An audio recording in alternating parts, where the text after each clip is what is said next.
This is a beloved Star Wars character that first appeared in the Star Wars franchise in 2014, and he's wonderfully replicated into Lego. I'm very excited to share this build with you. First, I'm going to rate the build, we're going to get into a review, some final thoughts, and you'll be on your way to the next video. Let's get into it. I do my ratings on a number of metrics to help you figure out if this set is right for you. Skill 7 out of 10. Building from the inside out is a little tricky if you've never done it before. Same thing with a build like the legs. I don't think it would be impossible for a beginner, but it would be difficult. Aesthetics, 10 out of 10. It's perfectly replicated. It looks fantastic. It's really cute. I'm very happy with it. Durability, 8 out of 10. There are some little pieces like this on the top here or the arms that could be pulled off very easily, but not very many. I do feel like at this point, it's kind of standard that there would be a little bit of that in any Lego set. I feel like if this one were to be dropped, honestly, it'd be like the leg popping off or something that'd be super easy to fix. This definitely will not shatter. Value, 6 out of 10. The fairest way to compare sets like this that are 1,000 pieces against ones like this that are 2,600 pieces against ones like this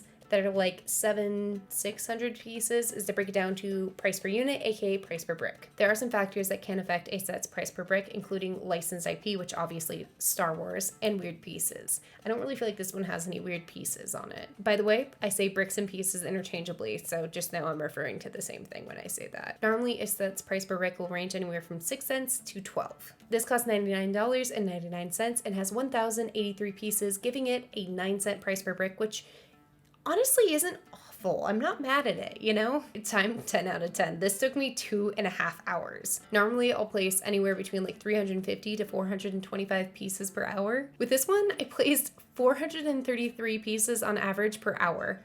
That's insane. Joy, 9 out of 10. I used to call this rating enjoyment, but joy is a little easier for me on the screen. This one's a lot of fun. I loved that we got so many fun internal colors on this. You can see it coming together really quickly. Overall, a lot of fun to build. Overall A tier, I think this is fantastic. I'm not really, like, as I've said many times recently, a Star Wars fan, but I thought this was really good. Like the Star Wars logo, this really makes me want to watch the series again, but like, okay, just to let you know where I'm at, I went to California for Mother's Day like a few days after filming that last one saying I wanted to watch it.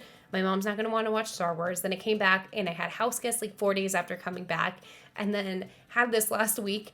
And I probably could have watched it then, but then I have house guests staying here in like 2 more days. I've been just really busy. But long story short, I really enjoyed it. Let's talk about it. This set is 8 bags and has a few sections. The torso, the legs, then the head. Technically, it's said on the box this could be done with multiple people, but I want to talk about that at the end. Chopper is a droid that first showed up in 2014. In researching, I found the team that created him, and I wanted to share a quote that helps sum up Chopper. Quote, "The easiest way to sum up Chopper, ...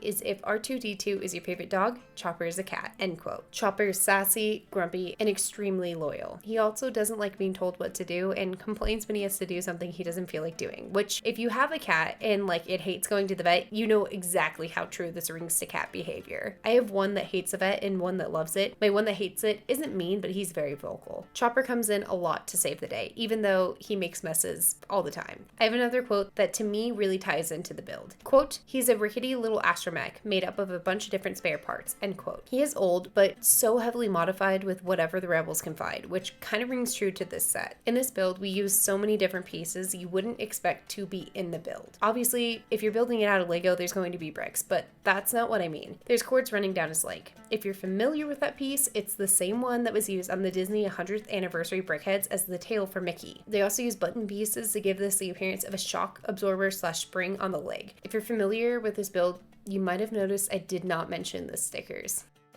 Because if I'm being honest, this is one of the rare times I think a set should have stickers. I'm such a sticker hater.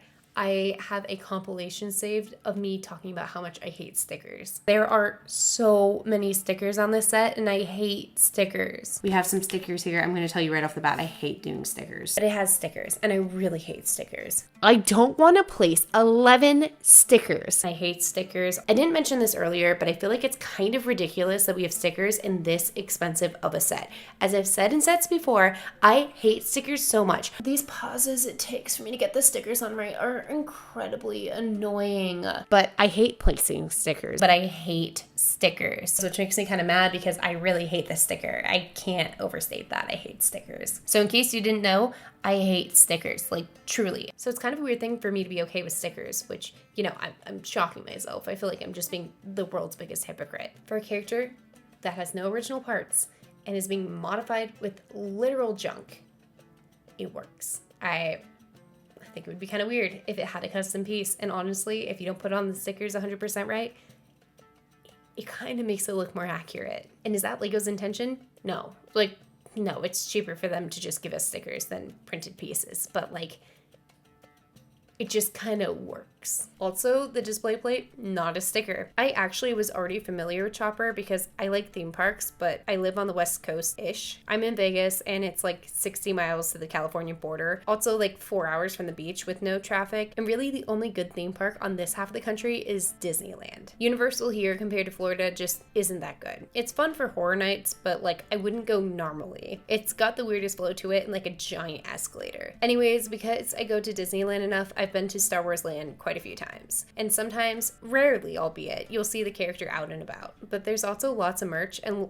let's be honest, Chopper is super recognizable. You can also build something somewhat similar in the Droid Depot, but not exactly Chopper. So this is a really cool set for a Lego fan to actually get to build him. Plus, he's so posable, it actually would make for really cool decor. The head does look slightly more Lego than I think the non-Lego fans would like, but if you like both, I see this being a great set. Plus, I think how scrappy his head looks totally works with there being a lot of exposed brick.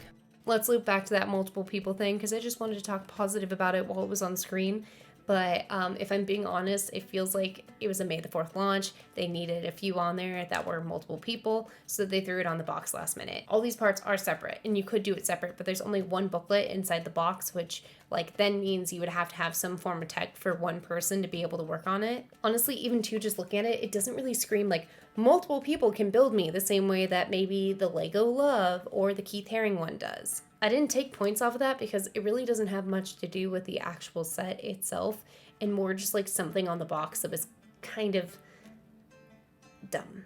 In my opinion, I think that was a dumb thing to add. My final thoughts for the set though is that it was incredibly fun. I really enjoyed building it. If you're a Star Wars fan, if you watch Star Wars Rebels or any of those, you'll probably like it. Chopper, like from everything I've done and all my research, seems like such a fun character and it really makes me want to watch Star Wars Rebels, so I would do it. Also, look at his little arm. I wanted to show it before I went. I know I talked about it, but like, cute. Anyways, I will let you guys go on to your next video. Thank you so much for choosing to watch my video. Out of all the videos on YouTube and out of all the Lego videos on YouTube, it means the world to me.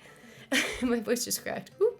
If you wouldn't mind tapping subscribe, like, all those things, comment down below. Let me know, would you do this one? Did you pick up any Star Wars sets for May the 4th? I know it's like pretty much June now, and I'm finally getting around to reviewing it, but